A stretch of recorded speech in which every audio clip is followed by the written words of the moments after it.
తాను రాజకీయాల్లో చేరే ప్రసక్తే లేదని బీసీసీఐ మాజీ చీఫ్, మాజీ క్రికెటర్ సౌరవ్ గంగూలీ తేల్చి చెప్పారు. ఇటీవలి ఓ ఇంటర్వ్యూలో తన రాజకీయ అరంగేట్రంపై ఆసక్తికర వ్యాఖ్యలు చేశారు.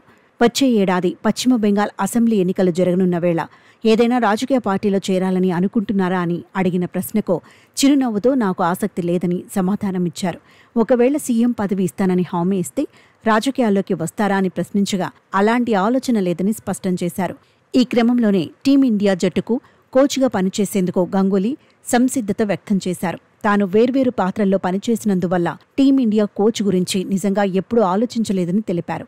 2013లోనే కాంపిటేటివ్ క్రికెట్కు ముగింపు పలకాలన్న ఆయన ఆపై బీసీసీఐ అధ్యక్షుడిగా బాధ్యతలు చేపట్టినట్లు తెలిపారు. ఆ సమయంలో మహిళా క్రికెట్ని ప్రోత్సహించడం ద్వారా భారత క్రికెట్కు అతిపెద్ద సహకారం అందించడంపై సంతృప్తి వ్యక్తం చేశారు. అయితే 2018, 19, 2022-23 మధ్యకాలంలో ఢిల్లీ క్యాపిటల్స్ టీం డైరెక్టర్గా గంగూలీ పనిచేశారు. టీమిండియా కోచ్ విషయంలో మున్ముందు ఏం జరుగుతుందో చూద్దామని సౌరవ్ గంగూలీ అన్నారు. నా వయసు కేవలం 53 ఏళ్లేనని, అందువల్ల ఏం జరుగుతుందో చూద్దామని తెలిపారు.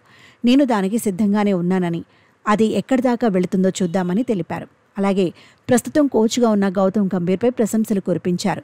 గంభీర్ తన సీనియర్ల పట్ల ఎంతో గౌరవంతో ఉండేవాడంటూ తాను ఆడిన రోజులను ఈ సందర్భంగా గంగూలీ గుర్తు చేసుకున్నారు. తాను గంభీర్తో కలిసి ఆడానని, అతడు తన పట్ల, సీనియర్ ఆటగాళ్ల పట్ల గౌరవంతో ఉండే వ్యక్తి అని ప్రశంసించారు. గంభీర్ కోచ్గా బాధ్యతలు చేపట్టి దాదాపు ఏడాది మాత్రమే అవుతోందని, అతడు తన వృత్తి పట్ల ఎంతో ఇష్టంతో పనిచేస్తున్నారని తెలిపారు. కోచ్గా గంభీర్ ఎదగటానికి, కాలక్రమేణా నేర్చుకోవడానికి కొంత సమయం ఇవ్వాలని చెప్పారు. ఈ క్రమంలోనే తాను రాజకీయాల్లో చేరే ప్రసక్తే లేదని తేల్చి చెప్పారు గంగూలీ.